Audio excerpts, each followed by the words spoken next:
Reverse archaeology! Get out of there, Dan!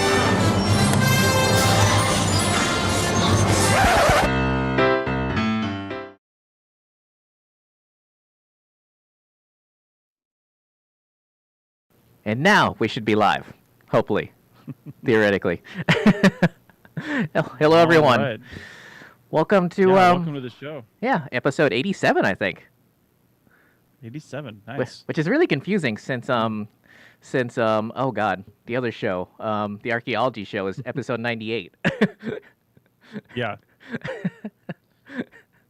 Yeah, we're running independent episode numbers on this, but it's sorry, I'm just listening to us and we sound good. Oh, good. But yeah, it's weird running different episode numbers, but this is a different show, and if I ever True. I'll tell you what, I've got a new producer and we're just ramping him up here for I saw that for the Archaeology show.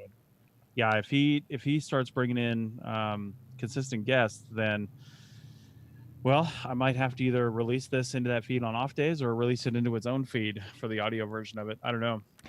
We'll just have to see how that goes. It really just depends on consistency. So for right now, it's really handy to be able to release these into that feed because this is more of a general show about different things, and so is that one. So that's why I released it in that feed, and it works. But yeah, either way. Oh, you know what you need? You need like you need like the APN flag you had and put it down right behind your chair.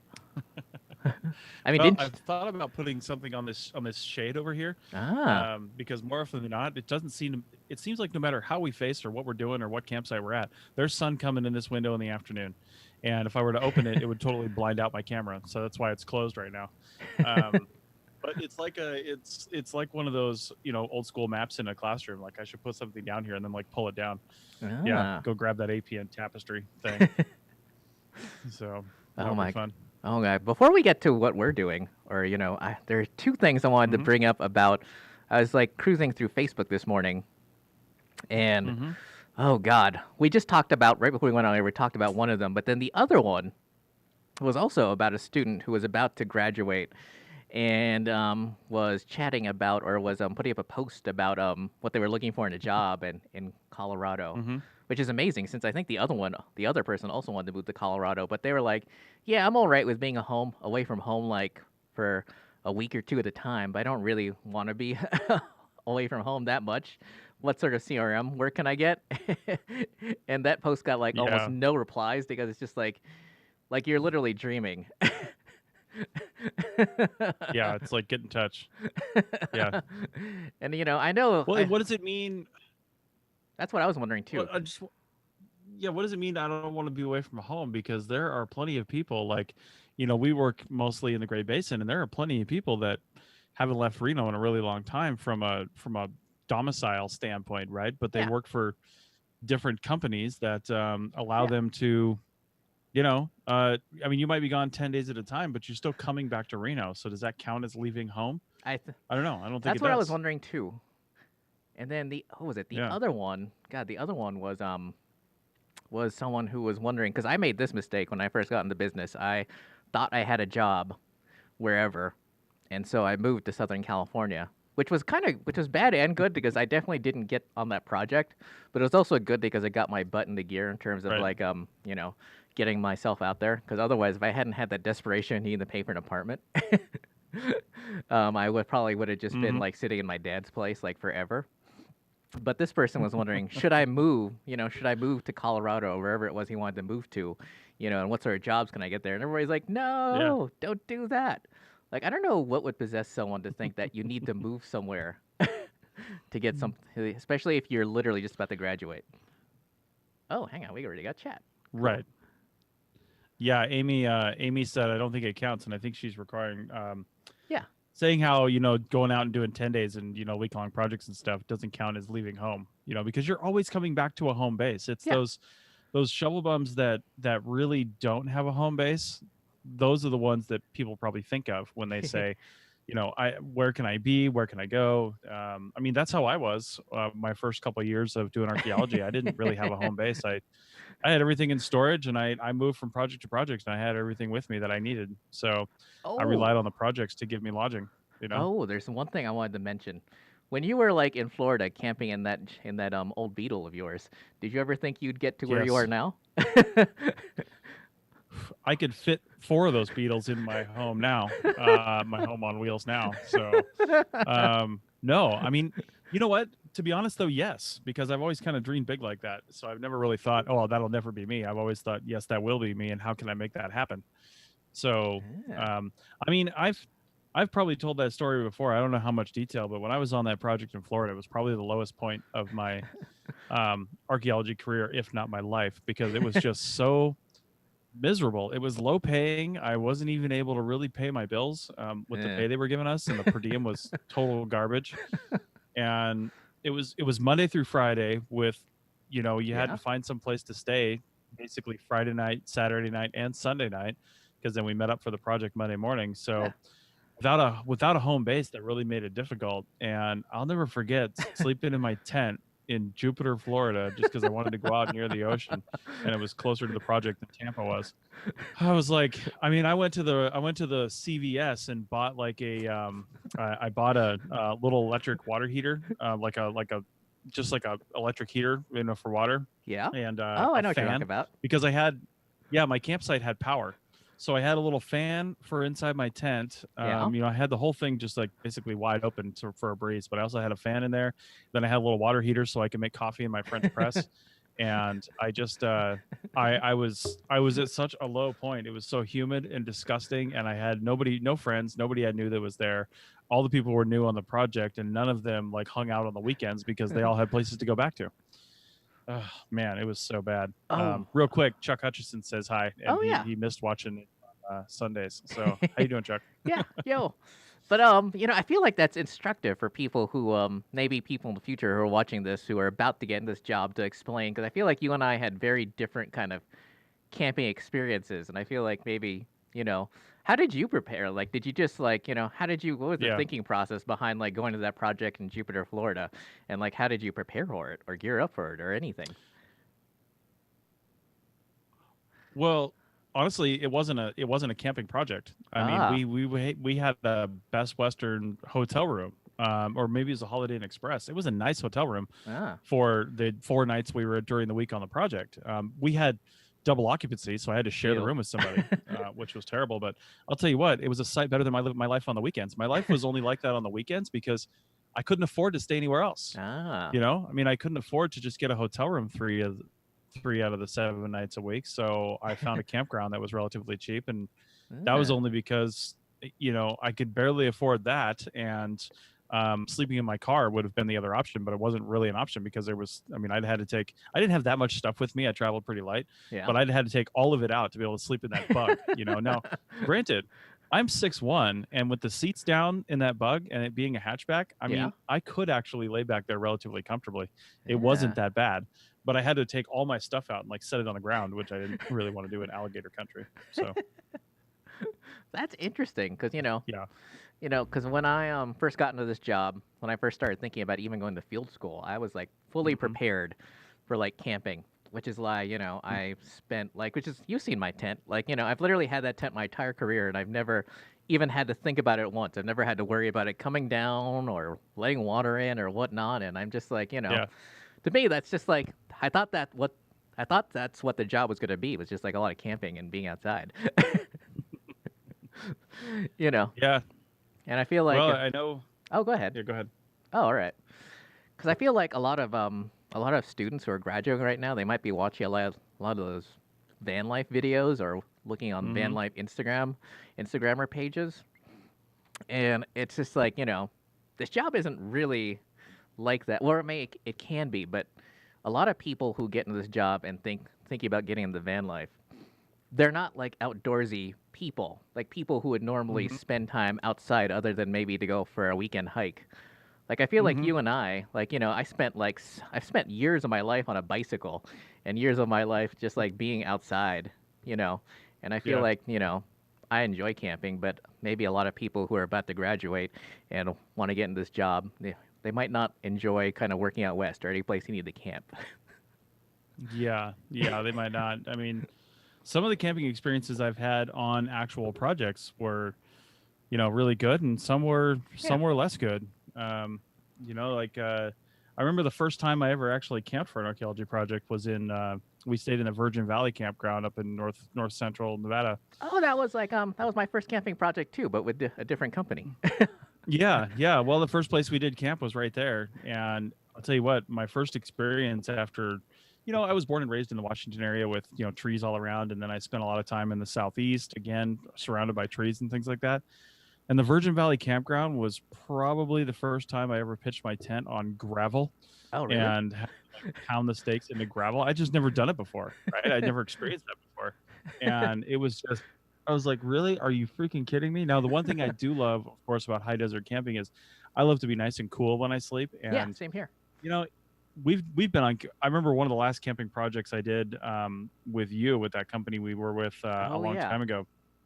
Yeah, that was out in central Nevada, and we were, you know, it was right in the middle of summertime, and I'll tell you what, we were sweating our ass off during the day, but at night, it was perfect. Just true to the high desert. Yeah, it gets down into the 50s, and it's nice, comfortable sleeping weather. Yeah, and it was like, you know, plenty of firewood around, and we built like a campfire, and you know. Yeah, I mean, that wasn't bad. And you got to draw that giant profile that never got used. Indeed. Or was it not maybe, or it was just never finished? It's probably never finished. I mean, I never finished it. I got a large portion of it done, but yeah, I just never went back. You know, it's interesting. Like, first time in years, I had to get out all my camping equipment. Well, I mean, technically I didn't have to, because the company vehicle I'm using actually has a topper on it, and I've, you know, and I've got a cot and, you know, a heater buddy, and could probably just throw it in the back of that. But I potentially have another camping project right after this. You know, we'll see. Oh, and I wanted same company? No, different one. Yeah. And you know, I wanted to make sure all my camping equipment was like all good, because normally I wouldn't bother hauling out that big giant tent for just like a week, because you know it goes up. Oh, go ahead. I would say, is your second camping project the one with me? No. Oh, okay. So that'd be a third camping project this summer. Yeah. And so, you know. Nice. Yeah. So I've you know, not only I've been doing that, but also, you know, I went camping almost 2 weeks ago now, and realizing, wow, I'm like all my camping gear is meant for like camping like for like a month, and not for just like setting up for like overnight or a week, or at least here in Nevada. Yeah. Well, that makes it really difficult. Like we're in our RV right now, of course, as you can see behind me, but we did bring some camping gear just on the off chance that we might go do something, even though we're kind of living in campgrounds now. But the only thing we brought was like a small backpacking tent that's like 2-3 person backpacking tent. Really, I think it's like 2 person. Oh, really? Which the two of us in there, who knows? You know, with a couple sleeping pads. Yeah, it is an REI. I think it's an REI one. I don't know. The same one you were using. Is it the same one you were using when we were in Lake County? Oh no, that's not a backpacking tent. The one I had in Lake County is like a 6-person dome. I mean, like massive box, right?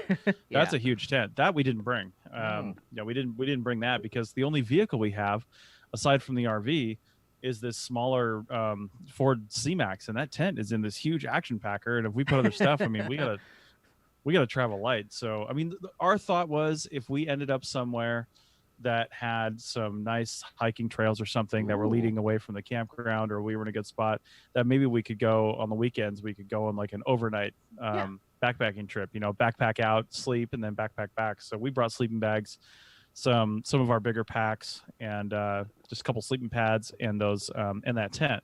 And then we've got other stuff that we could take with us, you know, at the same time, and fit it all into the overnight bags, basically. But that's about. It's like what you're saying, though, as far as camping projects and camping for work and as such goes. Yeah, you're right. It's difficult to camp for the night. You almost have to have 2 sets of camping gear. You know, one that's just like, here's the essentials in a smaller tent. Because when I go camping for a project, I mean, I go under the mentality. It's just like when I go into a hotel room, and I know you're the same way. Yeah. I go there because it's my home now. That's where I live for the next 10 days, 5 days, whatever the case may be. And that's where I'm living. And when I go camping, I mean, I bring a big tent. I bring my cot. I bring. You remember seeing my setup in Lake County? I had 2 tables because I had my computer on there. You know, we're doing podcasting and working, and it's just like a little kitchen. I mean, we kind of set up the same way. And I think except I brought my own shower. Hey, I bring my own shower sometimes too. Although I gave it away last year, so I don't have it anymore. But I think I'm not quite as into the vintage aspect of things like you are, but I think the one place where you and I probably intersect is in camping, because I've always dreamed of having that huge canvas tent with the little potbelly stove in the corner and the oak writing table and the just well, the African expedition edition. well, that's what I was originally thinking of when I originally was camp shopping for that tent. But then I realized this was before I had my pickup truck, so I had to get all that stuff into the back of my VW convertible, the same one I own today. Yeah, yeah. So that was about the biggest tent I could fit in there. And that tent, you've seen it. That thing takes when it's folded up, it still takes a full size duffel to get in there, and that's not even all of it. Yeah, I'm even afraid to weigh it. Yeah, Amy here says, is that how it is for field schools? She says, so maybe people get that impression from field schools. And I think she's talking about the camping aspect of things. She said she never had the opportunity to attend a field school, so doesn't know. And I'll tell you what, I camped for my field school for sure. Same here. But it was in Africa. It was in East Africa.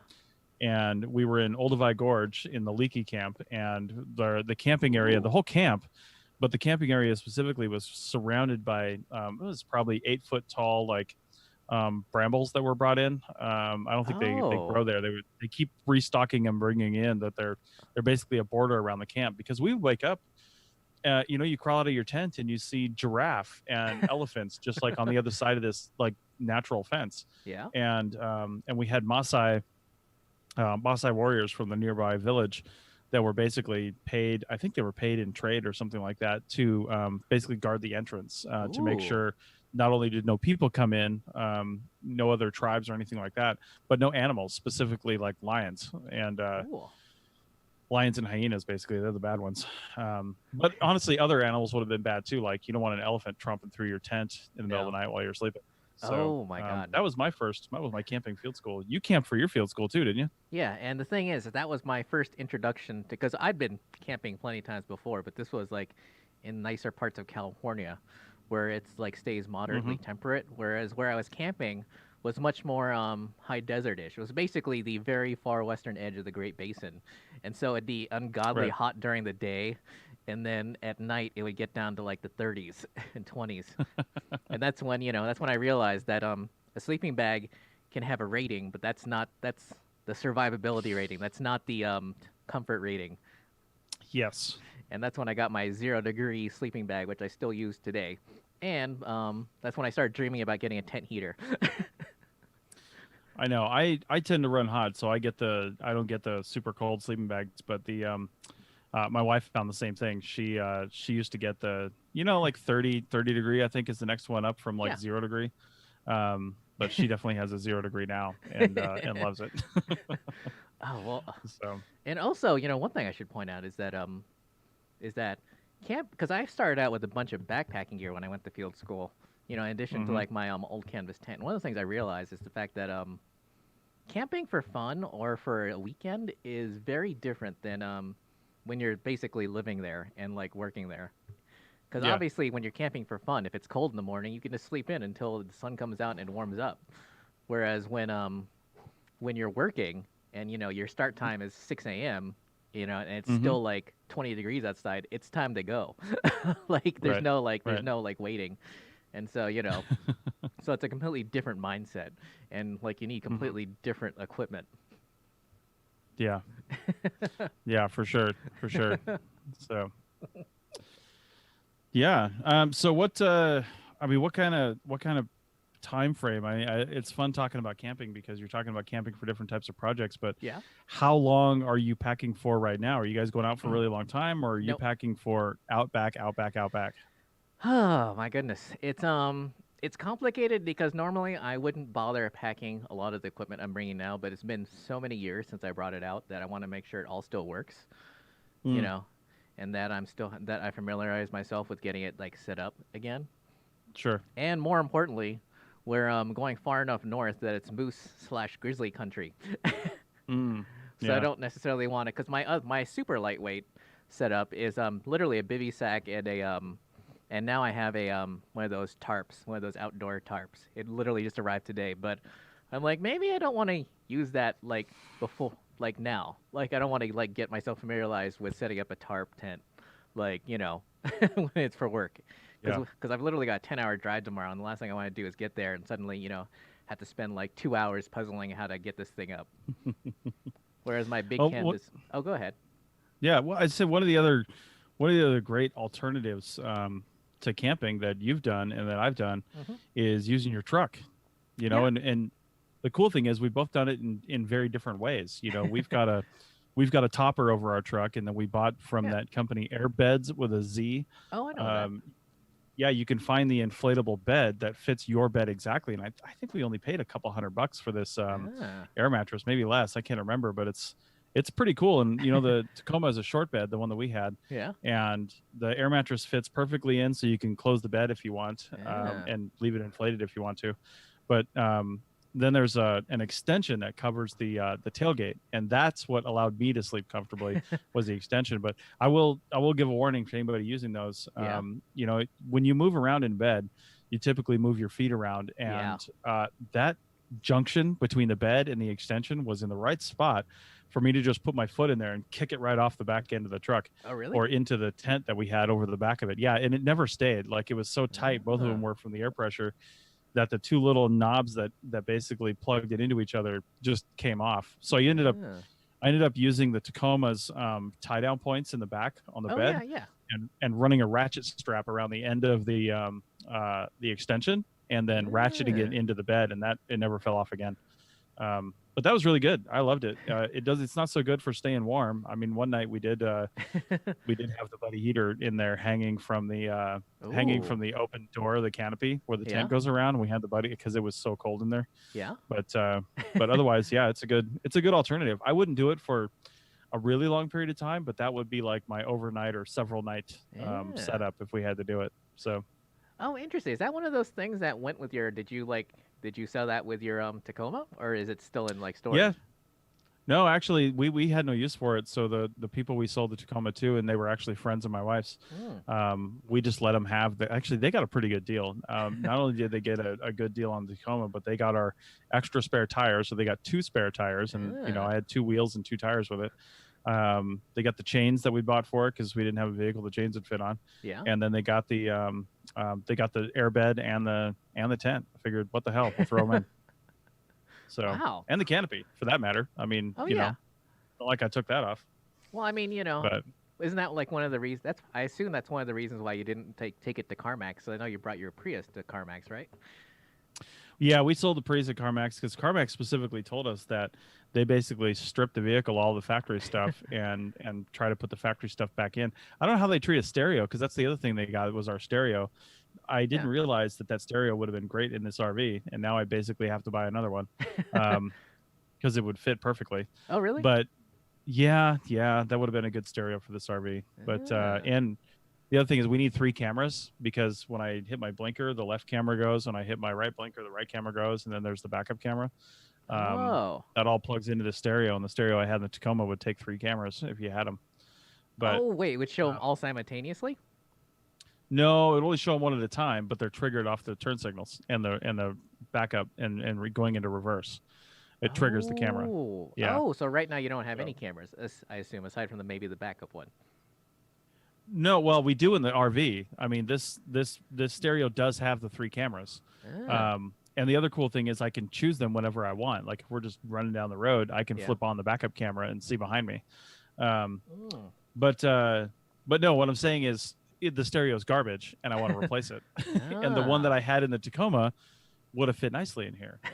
But that's the thing about CarMax too that I'm wondering if anybody's got any experience with is, when they say that they'll replace everything with, like they pull out all the non-factory stuff, what would have included our stereo. Yeah. Well, what if I had thrown away the factory stereo? I'm not the kind of guy that would do that. I had it and I gave it to the new owners, and I'm like, here's the factory stereo and the faceplate that goes with it, and all the wiring I ripped out. Here you go. Interesting. I was like, have at it. And but what would CarMax have done? They just, I mean, it's kind of hard to order a new one. Not that hard, but that's what they would have had to do. So I don't know. Which means they probably would have given us below book for it because of all the work they had to do. To bring it back to factory. So who knows? As it is, we sold it for about $2,000 or $3,000 over blue book. Ah. So, yeah. interesting. You know, you mentioned like you brought your like little backpacker tent. Like one of the YouTube channels I follow. What is it? The Outdoor Gear Review. Like he does a lot of camping up in North Carolina, I think. Yeah. Yeah. Yeah. So I was wondering if you were gonna Nice. like, head out there and like tick country and like maybe do some overnight camping. I'll tell you what, if we do any overnight camping, it's more than likely not going to be in North Carolina. We might do some of that beforehand, like when we head over in hopefully late September, early October at the latest. Maybe we'll do some, because we're planning on taking our time to get over there. At least that's what we're planning on right now. That might change when we get there, but yeah. I want to take a few weeks to get over to North Carolina for the fall, and it would be great to stop like in the Rockies or something. Ooh. And do some weekend or even week-long stays and maybe do some overnight camping there. That'd be really fun. Ooh, and like, perfect like YouTube content. That's what I'm talking about. Yeah. In fact, we've got so much content right now. It's not edited, but oh, same here. I know. We've got so much content and so many more things that we're able to start filming again, especially since we got on the road, that we might start releasing 2 a week. So, oh, really? I don't know. I've got to get off. I got to get off my ass and get recording now. But hey, yeah. Richie, did you see? I'm pretty excited about this because you're a YouTuber too. But well, first off, it depends. I appreciate artists and what they do. Okay. Yeah. And I approached somebody at my former co-working space. Well, my current co-working space. I'm just not there right now. I approached this person who I know is a graphic design artist, and she's done some stuff for some local stores in town that I really appreciated. A coffee shop that you like to frequent. She did all the designs for their bags and their logo. Oh, wait, really? And yeah, and I told her, cool. I said, we've got this new Roadster Adventures YouTube channel for my wife and I. Oh, is that who did your new logo? I was wondering about that. No, she did not. Oh. Because she quoted us almost $2,000. Really? To design and give us a logo that fits all the formats and things like that. And I'm like, that is great. We can't afford that right now. So let's keep going. And then my wife and I were on our way up here to Oregon, and we were stopped overnight down in just below the Oregon border in California on 101. And yeah. And we're like, we want to get an Instagram account set up. But to do that, we need an email address. To get the email address, I really should finalize the website. To finalize the website, I need a logo. And so I spent that evening, and I just came up with the logo. And then not only that, but I came up with an animation for the logo, which I'm still pretty happy about. It's rudimentary. You can tell somebody who doesn't have experience in doing those things did it. But the beginning of our video we released today, about 30 seconds in, has the new logo with some, admittedly with some video I didn't take. It's stock footage behind the animation of the logo, but I'm going to use my own video at some point. I just wanted to get it out for this video and get it up there. But yeah, once you get past the title screen now, and again, about 35 seconds in, then our animated logo starts. But I'm super happy with it. It was basic, and I'm going to have a vinyl made for it this week, and we're going to put it on the back of the RV. Wait, really? Yeah. Cool. Yeah, totally. So, oh my God. I mean, I'm real happy with it. Like I said, I even put it on our TeePublic store for APN, and already ordered Rachel a t-shirt and myself some things. So I really like it. I don't see the need to change it anytime soon. Oh my God. But we talked about this before the show started, but obviously I've been like watching all the YouTube channels dedicated to like van life, RV life, camping life, etc. And one of those channels that it's so entertaining, even though his videos are like a bajillion minutes long. His name is Steve Wallace. Yeah. And he's like doing camping, but it's like regular dude camping. So like, instead of like learning how to tie knots or anything like that, he like, he was like throwing up his tarp with curtain rods and like zip ties. Nice. And like some of the people like who apparently for like a while he was trending on YouTube, and one of his videos was, and like a whole bunch of people were like, why am I getting this? Like, this dude looks like a homeless dude. He looks like he's living like the homeless person's life. And I'm like, man, but I mean, I guess that's, it's just interesting because like it really gave me some real interesting inspirations, about like camping ideas, or at least lightweight camping ideas. Yeah. Because, obviously, I was at REI the other day trying to buy fuel. and and they were completely out, and I was like, man, like like there's like rich person camping, REI, and then there's Sportsman's Warehouse camping, and then there's what this dude's doing. Yeah. Yeah. And the crazy part is that I went all over town looking for isobutane and butane for like all my stoves and stuff, and it's just like, man, everything was out. Although I guess maybe that's because of July 4th, even though it was like that 2 weeks ago. Yeah. Oh my God. Yeah. Oh wait, we got a comment. Ha. Oh, never mind. Yeah. Oh, hey, I was gonna say, you should take a look on the website too, because just this morning I added. I've got to change the name on YouTube. It says Roadster in the old way we were spelling it.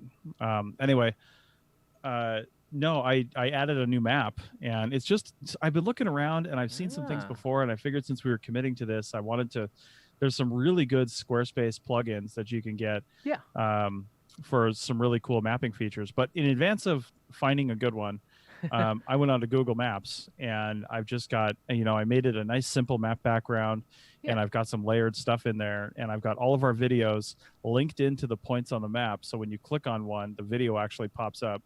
And then I actually included basically it's kind of fun. I wanted to do like the Indiana Jones style arcing, from here to here kind of thing. Yeah. But Google doesn't do that, so I figured I'd do it an easier way, and just driving directions. So there's actually driving directions between the videos all over the country, and it didn't take very long to put together, and it's actually pretty cool, and it's a nice interactive map right on the website.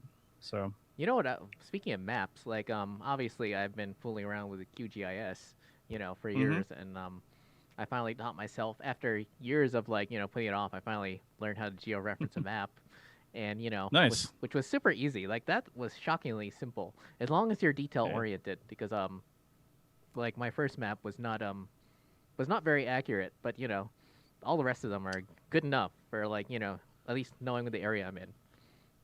And yeah, I mean, you just got to match up a few points as long as the source map and the map you're trying to georeference are accurate enough. Yeah, and the stretching isn't too bad. And the crazy part is that QGIS will automatically detect if the map you've got is in Ep.87 or Ep.83, and it'll do like what it calls a ballpark conversion, which is accurate to 20 meters, which is good enough for me. But the reason why I'm bringing that up is because so many of these damn phone apps, like Avenza and everything, they make you pay to download the maps. I'm like, this is stupid. Right. Like oh my God, it's just like, man. And I wouldn't necessarily mind paying if it was like a one-time fee, but it's just like a monthly subscription. Monthly seems weird. Yeah. Yeah. Did you hear? Because I can't remember if we released it yet. I think we released it this week, but one of the last podcasts we recorded with the Archaeotech podcast, I talked about an app called Touch GIS, and I'll tell you what.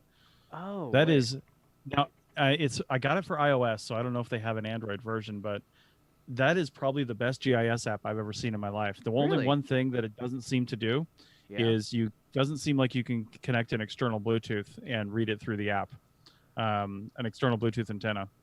But and it might just be because I didn't try it, and maybe that option didn't appear, but I couldn't see it anywhere in the settings to do that. But the ability to create new projects and then create new feature classes on the fly with different attributes on the fly, and then to collect points, you can draw shapes, you can do all kinds of stuff, and then to easily export all that stuff as shape files is phenomenal. I imported shape files with ease from Dropbox. I exported shape files with ease. I recorded things with ease.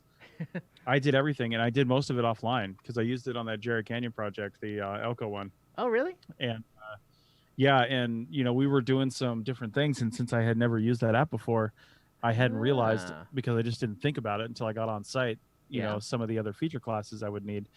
So I'm like, I need to make a thing for tin cans. I need to make a thing for a glass, something like that, whatever the case is. And I was able to change the icon, change the color, make a new feature class, put it in my archaeology group, and then take points on it. And it was just phenomenal. Absolutely phenomenal. I loved it. Interesting. Because I'm thinking, because it almost sounds like Collector without the outrageous fees you have to pay. Yeah, indeed. And I know that for a fact that there are, and I don't think it's on Android, but I know that there are Android apps just like that. Like, thankfully, I've got my phone right here, and some of the apps I use. Let's see. Oh my God, there's like I have GPX Viewer, and then I have Map INR, which, unfortunately, the real weakness of these two apps is the fact that you can't download your own base map. You have to you know, you have to use Google Maps with them, which for me was not as useful. Right, right. You know, that's the one thing. That's the one good thing about Collector is the fact that you can download your own base map. Yeah, yeah, indeed. You know, because otherwise, why am I making all these geotiffs? Yeah, yeah, I hear you. Yeah, I hear you. So it does look cool. It's interesting. They even have they even have like an iPad Pro here on like the main webpage. Yeah. Interesting. Yeah. So anyway, that was really cool. Oh wait, let's go see the pricing. Interesting. For Touch GIS? Yeah, that's not bad. Yeah. Actually. So and I think I paid for the annual just because I don't know, it seemed useful. Well, it's like what, $300 at max for a year, which isn't bad. Yeah. Especially if you're using it for real projects. That's right. That's that app. No, I did not pay for the whole year. I just paid for the month, which I'm already into a second month. So, but now that we're going to possibly do these projects coming up here, I don't even know if I'll shut it off. I might just keep it on and bill it to the project. Sorry, John. So interesting. Let me look up and see if you can use it with a let's see. That would be weird because to like have this app and then not be able to hook it up to a GPS. Yeah, and I never looked it up in the help documentation. So you're right. Maybe we need to look that up because I do have that EOS Arrow 100 that I should try it with because I'll probably be using you still have that? Go out. Oh yeah, I've still got it. Ah. It's mine, so I'm not getting rid of it. Interesting. Huh. Yeah. Suddenly the show stops while we're looking up stuff on the internet, but because obviously that's like one of the that was like one of the useful things when I was using Collector, is the fact that it hooks up. You can either use the internal GPS or an external GPS, which was super handy. Right. Like, yeah. Interesting. So it doesn't say anything about that. Interesting. That would be kind of weird if it couldn't. Although, wouldn't iOS just be able to use the external GPS just like? Yeah, I mean more than likely.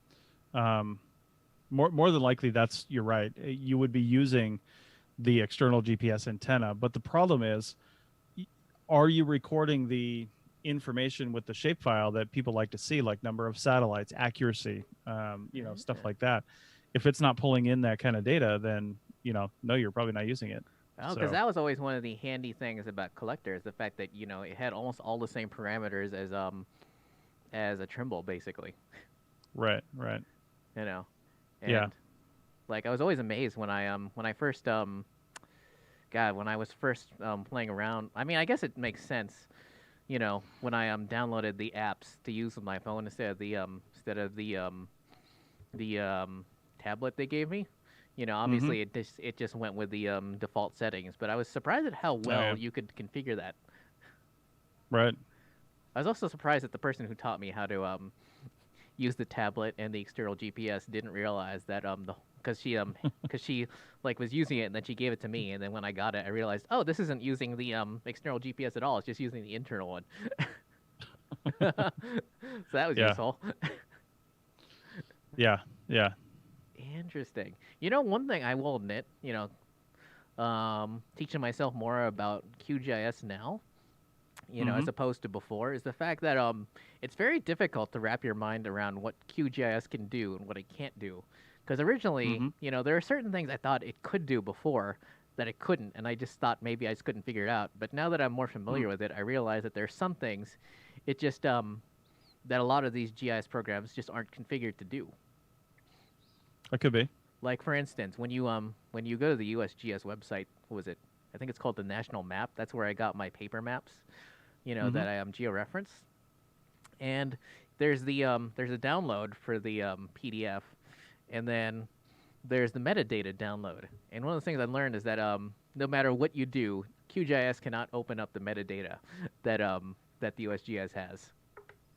Really? Yeah, because it's oh god, I forget the it's an XML file, and I want to say ArcGIS can open it. I mean, I don't know since I don't have ArcGIS, but QGIS can definitely not open it. No, and I spent like hours and hours and hours looking that up. Huh. Yeah. That's crazy. Yeah. So, that's why I had to georeference it. Otherwise, it would have just been simple just to join the two data sets. And yeah. And the crazy part is now they've moved on to, was it? Oh god, it's not ArcGIS anymore. It's that other one. I forget. They just introduced it. There's like, was it Arc Pro or something? I don't even know. Yeah, I haven't heard. Yeah, Esri literally just introduced ArcGIS. What is it? ArcGIS Pro. They just introduced a new program that everyone basically has to start using. Right. Okay then. Yeah. Oh, yeah. Interesting. It's it integrates their cloud app with their desktop app. Okay. Yeah. Interesting. Because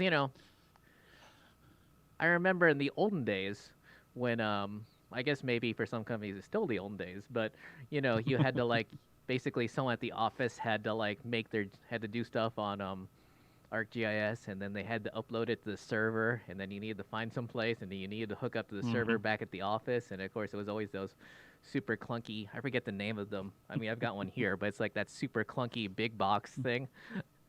Oh god, what is the name of it? It's gonna bug me. Oh well. But yeah, kind of like your own portable Wi-Fi or cloud-enabled server. Yeah. Yeah. Interesting. We probably lost everyone thanks to all that super nerdy talk. That's all right. That's all right. We still have 4 viewers. I'm sure one of them is Amy. Hopefully, she's stuck around. Yeah. Interesting. So what was the Cherokee Alpha Wolf? Now that I'm looking at it. Yeah. So our last video, it's a camper trailer, 29 foot. Actually, pretty nice one. It would be great for, great for anybody that can tow it. So you need to have probably at least a 5,000-6,000 pound towing capacity with it all loaded up with your stuff. But it was a great little camper trailer. I liked it. It just wasn't a long-term living solution for us unless you're hooked into a park the whole time. True. Because it doesn't have its own generator. It doesn't have. Oh, really? Yeah. I don't know if it had propane. I don't remember if I saw that. Oh yeah, it does off the front. I think there was propane on the front that you could probably run the refrigerator off of if you needed to. But propane's super efficient. We've got a 24-gallon propane tank on this thing.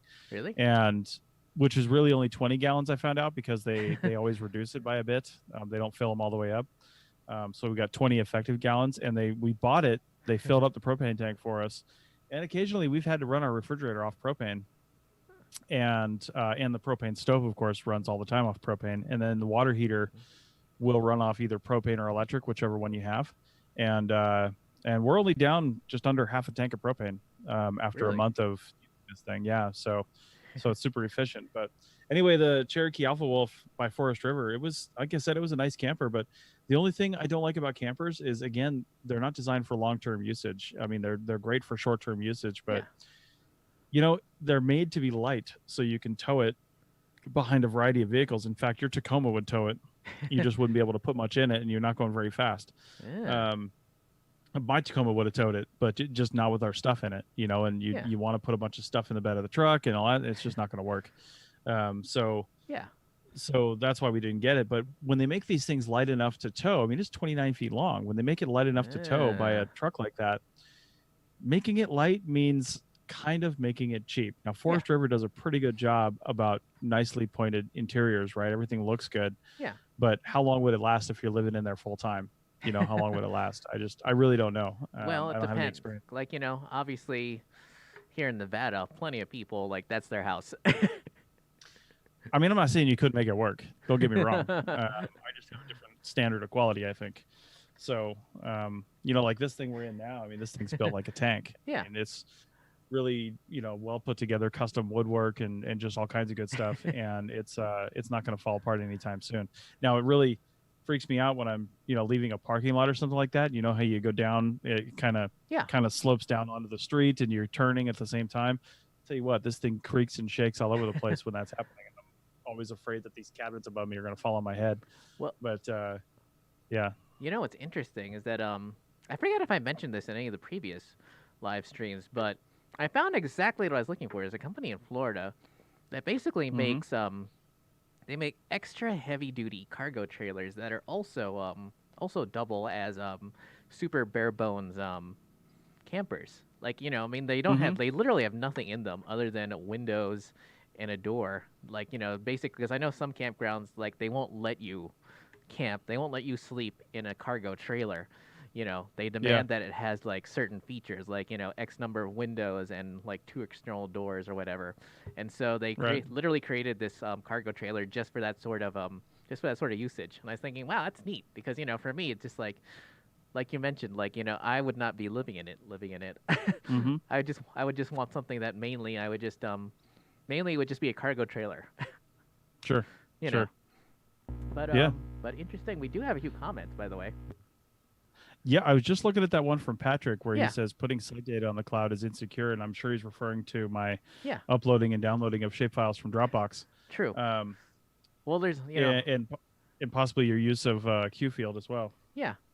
Well, the thing is that a lot of companies use was it Synology? That's the name of it. The Synology, like box. God, I forget what you call them, but they literally, Synology only makes these like Wi-Fi cloud servers, like personal servers.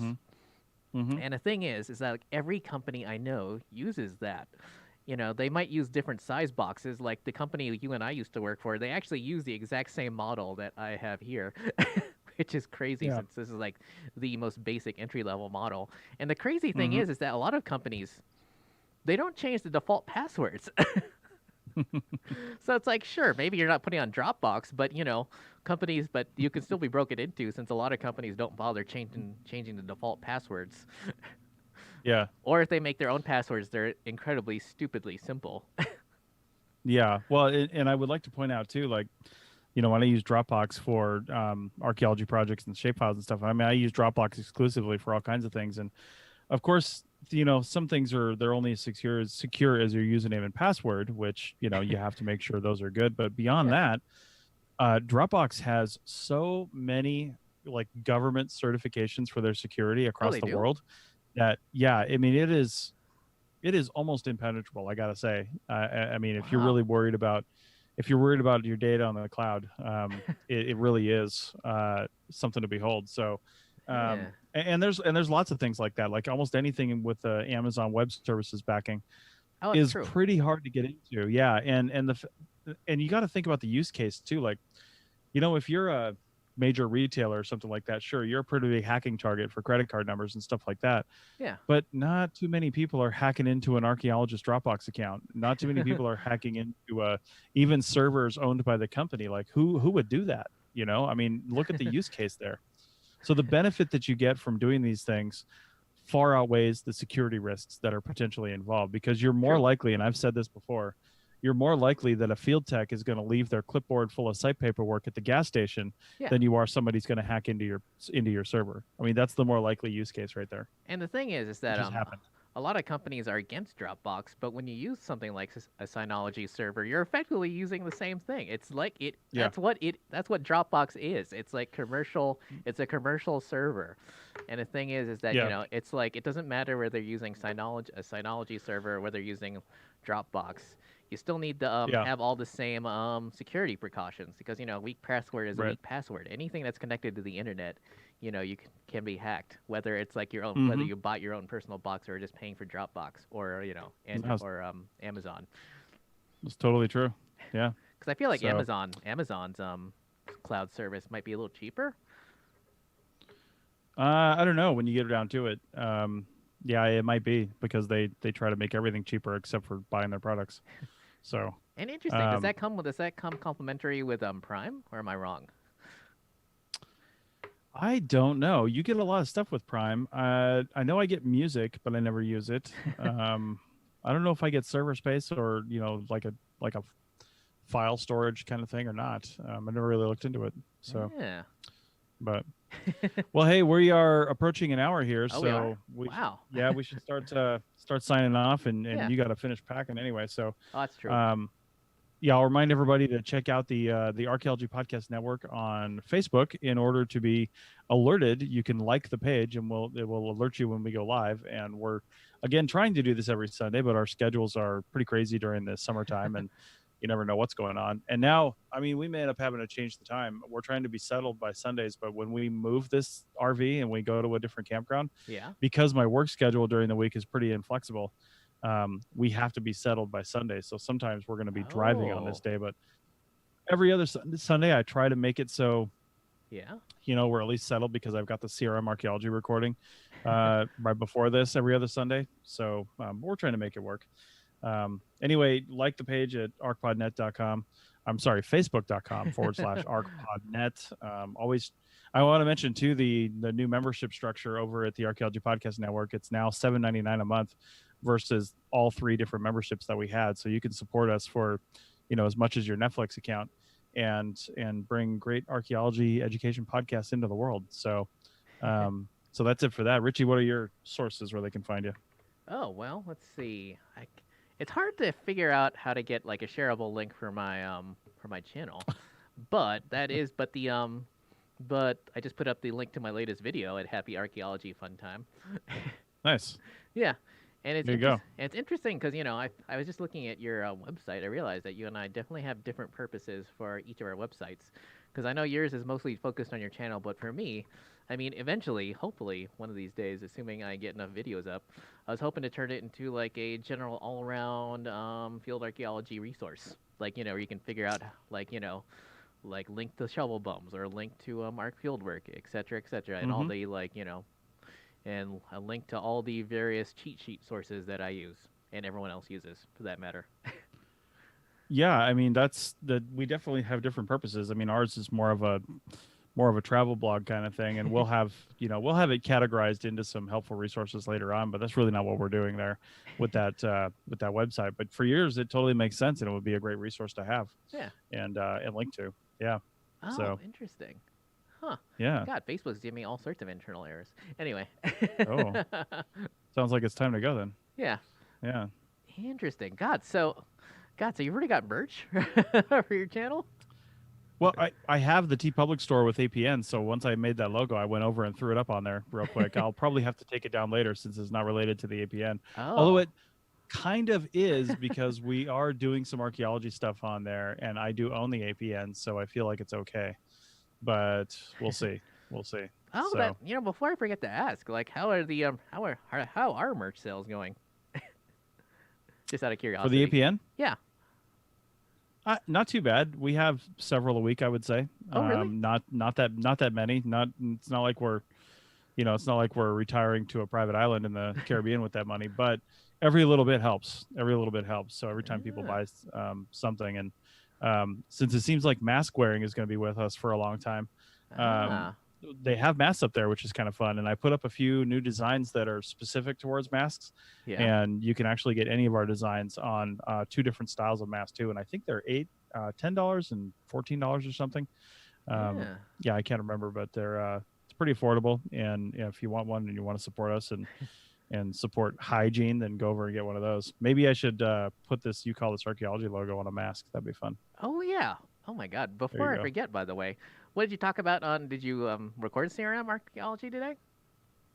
Yes, we did one today, and we talked about, we spent most of the time talking about the concept of good faith effort. It's in the language for recording cultural resources. You're supposed to do it. You're supposed to record with a good faith effort. And we talked about what the heck does that mean? Oh, what conclusion did you draw? There's no conclusion. Everybody has their own ideas on what it means. So the one conclusion we all came to is that it really is based on, in reality, it ends up being based on your experiences and educational level and skills as an archaeologist. And we all did agree that we want to go back to 10 years ago when we first started or earlier and say, and possibly re-record some of those archaeology sites we were recording because now we know more. Interesting. Now, and is that different than due diligence? Well, due diligence is not really in the language of the law. Oh, it's not? Not really. It really says to a good faith effort, and that's what the context of the law of the regulation is. So it's so that's why we talked about it. Yeah. Oh, Brandy says she would totally buy an APN mask. Hey, they're up there at arcpodnet.com/shop. Click on the TeePublic store, and there's like 30 different designs up there, and you can get any one of them on a mask. Wait, seriously? So head on over, Brandy. Yeah, absolutely. All the designs now, they just added mask to their list of things. So, Richie, if there's anything you want to see on a mask from this channel or anything else related to this APN, I'm already thinking about that. Then let me know. Let me know, and I'll put it up there. You can buy the mask today. Also, if anybody has any ideas, and we can get them on there. TeePublic discounts new designs. I think it's for 48 hours or something like that. They discount 20, 25%, or maybe even 30%. I think it's 20% discount for everything purchased with that design for the first couple of days. Really? So, yeah. So it's pretty cool. Interesting. So, like, I'm literally just looking it up now, even though we should probably be wrapping up the show. We are wrapping up the show, so thank you everyone for that. We've got 10 viewers right down here at the last minute. Wait, seriously? So, yeah. Cool. Thanks everybody for coming in. And again, Richie, are you going to be here this weekend? Are you going to be available? Or next weekend? It's tough to say because the way I understand it is that it's only we're supposed to drive back Saturday, but I was looking at the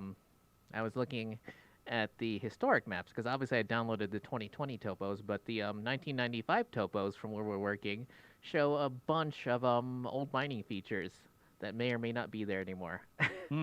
Yeah. Interesting. Okay. So, God, it's harder to get the mask on the TeePublic store than I thought. just going through harder? it now. What do you mean harder? Well, yeah. Oh yeah, you got to look for it. Yeah, you definitely have to look for it. That's so irritating. All right. So everyone stick at it because it's definitely not on the main page. It's not like filtered by products, and if you click on it on any design you like, it won't be in the drop-down menu, which is how I usually look for it. Yeah, you got to click on one of the designs and then go scroll down past the T-shirt, and it's down in one of those columns there. Oh wait, I just linked to one of the EPN masks. Yeah. Hang on, I just want to double check to confirm. No, actually, interesting. No, you click on the design and then you scroll past the T-shirt, and it's basically under the hoodie column. It says tank top, crew neck, then it says mask down there. Yeah. Oh wait, so it's below hoodie. Oh, interesting. Because I'm not seeing it at all. Maybe, huh? Oh, there it is. Well, it should be there. You mean down below the icons? Alrighty. It's down there. It's around there somewhere. But I linked to one of them that I like right here on the page. So let's end this because we gotta go. Sorry about that. Thanks everybody, and feel free to go in and buy some masks. There you go. Alrighty. Well. All right. We'll see you guys next time. Cool. Whenever that is. All right.